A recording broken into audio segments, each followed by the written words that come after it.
bro, I'm about to be completely honest, my nigga. When I catch this nigga Mike, I'm gonna slap the shit out of him. Cause Gunnar Shepardson, aka the VA Grim Reaper, aka the baddest fucking kid on the planet, aka Net Spend, already blue balled me for over a year with probably one of the most inconsistent rollouts of all time. And to throw a cherry on top, they had this nigga Mike come holding a fucking mop and bucket to tell me it was finna be delayed for another week. Words can't describe the anger that was running through my fucking body, gang. And I know it's not your fault, but Mike, when I catch you, it's up, my nigga. It's up. So Netspend, let's see, after almost a year of waiting, if your album is even worth the hype.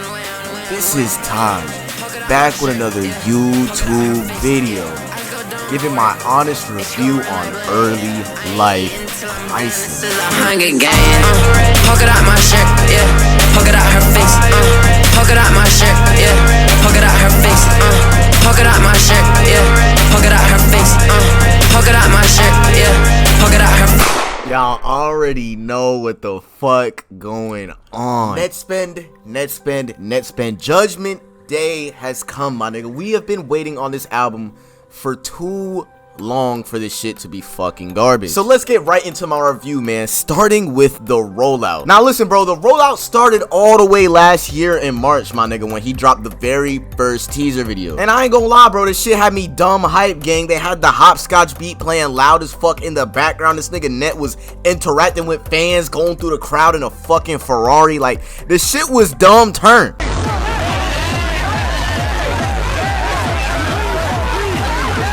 And then he started giving us hella snippets like Stressed, Texas Hold'em, and her friends. At this point, it was only like maybe 3-4 months into the rollout, and everybody was hyped for the album. Like, we was ready for this shit to drop.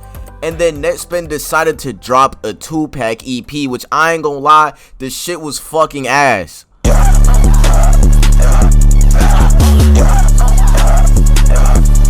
Her Friends, which is one of the songs on the EP, was probably one of the most sought after Netspend snippets ever. And when it dropped, bro, I don't know what I felt in my heart or what was in the air. I just didn't like the fucking song. Maybe I played it too much when it was a snippet, I don't know, but when it dropped, the shit was fucking garbage. And if you want me to be honest, I don't think anybody kept this EP in their rotation at all, and that's kind of why the rollout died down. I guess niggas had to take a step back and really evaluate what they're about to drop. So for the next half of a year, all Netspend fans received was a couple of snippets and a fucking video game. And I'm not even gonna sit here and lie to you, gang. The video game was fucking fire. I was fucking with the video game, and some of the snippets was tough. Even after dropping an absolute stinker of an EP, Netspend's hype was still at its peak, my nigga.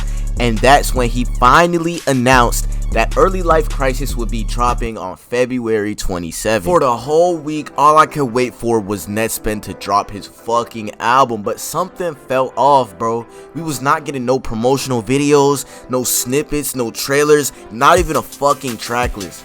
And the night before the album is supposed to drop, this nigga Mike comes on my screen and tells me the shit is gonna be delayed for another week. So gang, at that point, I was fucking pissed, bro. I didn't even really care about the album no more. I was completely done with the shit. I was just wondering like, yo, when is Non-Vicious gonna drop, bro? Non-Vicious, if you can hear me, please fucking save me. But then Joy Division came and saved the rollout, bro. For a couple of years now, Joy Division has probably been one of, if not my favorite creatives in the entire underground space. From his work with Sicko to his work with Cardi to his solo films, Joy Division has been dropping banger after banger after banger for years.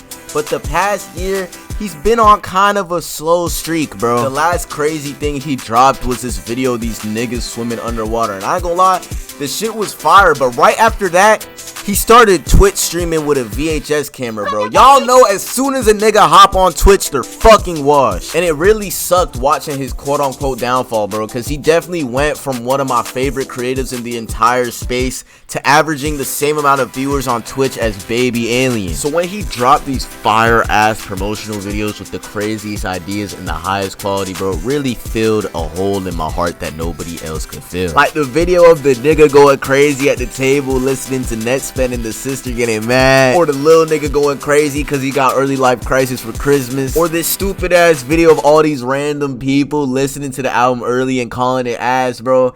This was a crazy rollout. I was genuinely happy that he delayed it so that he could give it a better rollout. Once again, the hype was back, and on the morning of March 6th, Netspend dropped Early Life Crisis. I got time today, fuck this shot, your bitch all day. Brand deals came in, I'm gon' slip. I'm in Brentwood with the Drake. Now, what did we expect from this album? Now, I'm sure we all knew this shit was gonna be a primarily rage album, with the first snippets being Texas Hold'em and Stress. I feel like it's a canon event for every underground rapper to drop a good album, then become so infatuated with performing it that they start making rage music just so they can have more fun at their own shows. And it seems that Net went down that exact same path, and I can't even blame him, bro. Net's shows be fucking lit. Now, I'm gonna be completely honest here and say that my expectations for this album were pretty low, just in the fact that even though I love Netspend, dropping a primarily rage album in an era of the underground where rage is the only fucking thing you hear, it gets annoying, you feel me? I'm sure everybody knows rage has been dead as fuck for a while, and for some reason niggas tried to revive the shit last year, so everybody was dropping their own take on the genre. The only take I really liked was Che's Rest in Bass, but other than that, niggas was dropping straight bullshit. I'm sorry, but I have to be the one to say it. I don't want to hear all of my favorite artists hop on the same loud ass rock on the track CXO gyro beat and scream the same thing for 2 minutes straight like 2020 Playboy Cardi, bro. The shit is fucking whack. But when Netspend finally dropped Early Life Crisis, I realized his take on rage wasn't as bad as a lot of these niggas. Which brings me to the reality of the album. I'm gonna be a man and say it with my chest, bro. Trap House 2016, Shades On, Plan B, I didn't like any of those songs with an ounce of my fucking being. But then again, tracks like CE, Pain Talk, and Masked Up, he did his shit. I ain't gonna lie, he did his shit. Now, I am the #1 rage hater, but some of these beats he was hopping on, especially CE, I was like, damn, nigga, like, who sent you this shit? And the crazy ass flows he was hopping on shit like Masked Up with Youngboy, where he was like, 10K ain't nothing to me, babe. I was like, damn, nigga, who you feeling like?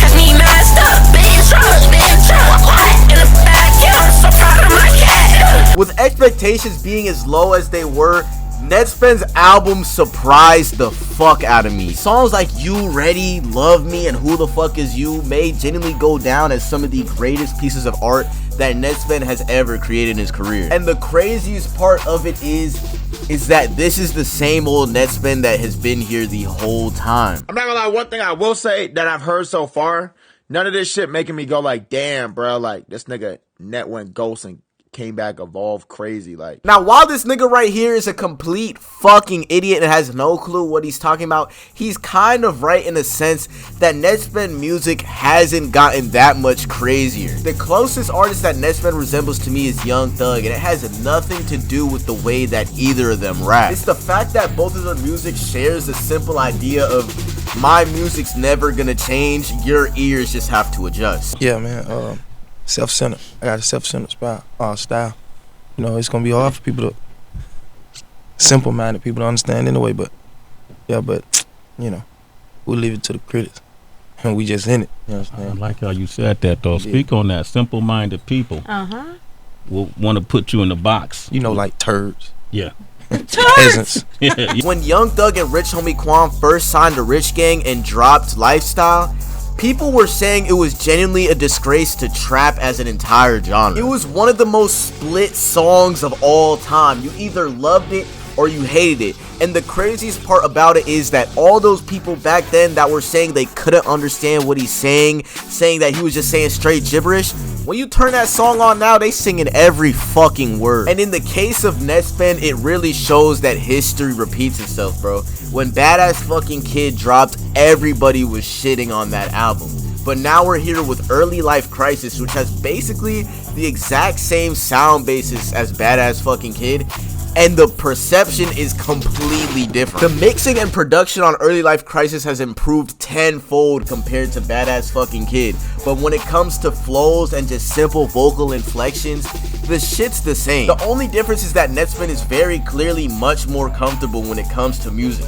When he dropped Badass Fucking Kid, he was kinda walking on eggshells in the fact that if that shit was a stinker, his career would basically be over right there and then. But with ELC, since Netspin has a much more distinct and set fan base, he can kinda drop whatever and people will fuck with it, compared to Badass Fucking Kid, where he had to drop his most digestible work just to show people what he was on. And while some people see not drastically changing your sound the way that Che does as a negative thing, like staying static and having no vocal evolution, it was probably the best course of action Netspin could have taken. As someone who's been a Netspin fan for longer than 95% of his current listeners, I can say that his approach to music has always been super fire, and a drastic change or quote-unquote evolution could have genuinely been his fucking downfall. Like, bro, just imagine an alternative timeline where Young Thug dropped Lifestyle, everybody hated on it, and he genuinely listened to the critics and changed his sound. Music would be completely different today. And with that being said, I gotta talk about my favorite songs off of Early Life Crisis, beginning with my honorable mention. First, we gotta talk about No Sleep. Rock gang put me in the shit, I was young. I was just a listener trying to hit the bone. Why can't let you inside my phone? Cause it might go around. Yeah. Now this song is easily one of the craziest on the entire album, and it could have made the top 3 if I didn't hear the whole shit before the album even dropped. Like that flow he went on in the second verse where he was like, I was in Brentwood, now I'm in Florida. I just got yacht for you, my sweater. I was like, that nigga was spazzing, gang. Yeah. I was at Burnway, now I'm in Florida. Ice car yacht for used to my sweater. Oh my God, my boy say he's in the Burnway, now I'm in Florida. Ice car yacht for used to my sweater. Next, we gotta talk about Hey Hello. This shit hurting me, bitch, stop hurting me. Bitch, please tell me you want the AP skellies. No. Hey Hello is one of them songs that is so simple that it's actually crazy. Like, he didn't reach too deep in the bag with this one. He just gave y'all the right perfect amount. Like, he only stuck the tip in for this one, and that's why I really fuck with it, bro. I feel like out of every song on this album, you can show this one to anybody and they'd fuck with it. But now I gotta get to the top 3 songs on Early Life Crisis, bro. This is the moment y'all have all been waiting for. So let's get started with number 3, Love Me. I got big like Toby, but big like Bodie. Always need a real story, literally, Lord. This song being on the album genuinely made a nigga shed a tear, bro. I'm not gonna lie. Hearing Badass Fucking Kid era music with Early Life Crisis level mixing is the type of shit I could never even dream of. Like, bro, the only song we still need from that era is that one where he's like, feel like Heaven Gates, 2 phones like I'm Kevin Gates. That shit too crazy. Feel like Heaven Gates, 2 phones like I'm Kevin Gates. Next, we gotta talk about the number 2 best song on the album. And you know I'm gonna give it to Paris Hilton. Like that bridge in the middle of the song where the beat loses its drums and he just starts serenading us and he's like, smoking OG like a OG. Nigga, that shit was so fucking crazy. Yeah, smoking OG, yeah, like a OG. Everybody knows me. It ain't slowy, yeah, it's not slow. Like, bro, if you don't like this song, you're genuinely crazy in the fucking mind. He said, where Paris Hilton, where is my diva? Oh my god! Next, the moment you have all been waiting for, bro. The number 1 best song to come out of all 21 tracks on Early Life Crisis. I'm gonna give it to drumroll, please. Hold on, drumroll, please. Stab. Do I can't pocket? Do you see my life? Yeah, the music make you mad. She think I'ma make you mad. Back off for I take a snap. Now, the reason everybody loves Netspin's quote-unquote cash net era is because of songs like What They Say, Make It Work, Shine in Peace, where he's serenading us and hitting beautiful notes on these euphoric ass beats. So when I heard him get on the craziest Legion beat I think I've ever heard him make, and hit me with the, I don't got no friends in this shit, but neither do you. My nigga, it was like when the nigga from Ratatouille ate the fucking food and it like sent him back to his childhood, gang. That's deadass what the shit felt like. Like, bro, Net has never hit a note like that in his entire career, but today was the day, and it's hitting harder than anything he's ever done had. Like, he deadass must have recorded this shit the same day he broke up with Mazzy, because he was in the studio fucking feeling himself. Just listen to this shit, gang. Like, he put his whole fucking soul into it. I don't got friends in this shit, but neither do you. I'm trying to go fishing before I know you. The way I've been in the kitchen, see you whipping. Right at the 1 minute and 30 seconds mark where Net completely changes his tempo and his flow and just starts going off, my nigga. Like, bro, this is by far one of the greatest songs he has ever created. Me and Beverly, don't talk to me. Stand up on your 2 feet. Stop doing 2C. Like, come on, gang. That nigga said, we in Beverly, don't talk to me. Oh my god! And then towards the end, he brings in this sort of second chorus where he's like, one thing that I need is for you to be next to me. And that shit, bro, that shit fucking hits, bro. One thing that I need is for you to be nice to me. I'm just joking. Pause. Net, when it comes to this album, you have truly outdone yourself, bro. But it really does beg the question, is Rage officially dead? And to answer that, yeah, bro, like, that shit's been dead for a little minute. And not to say that we needed Netspend to get on these Rage beats, but I feel like he could be, like, the final standing point to say, like, yeah, like, nobody needs to do this shit no more. Early Life Crisis is a great start to the year, and I hope it sets the tone for other artists to drop and compete to the quality of this album. Going from one of the worst rollouts ever to one of the best I've seen, dropping some of the most high quality, well mixed music of his entire career, Netspend, I'm going to give your album a 9.4 out of 10. It easily could have reached that 10 mark, but bro, Trap House 2016 was so fucking I still standing. Going crazy, yeah, shit going crazy, shit going crazy.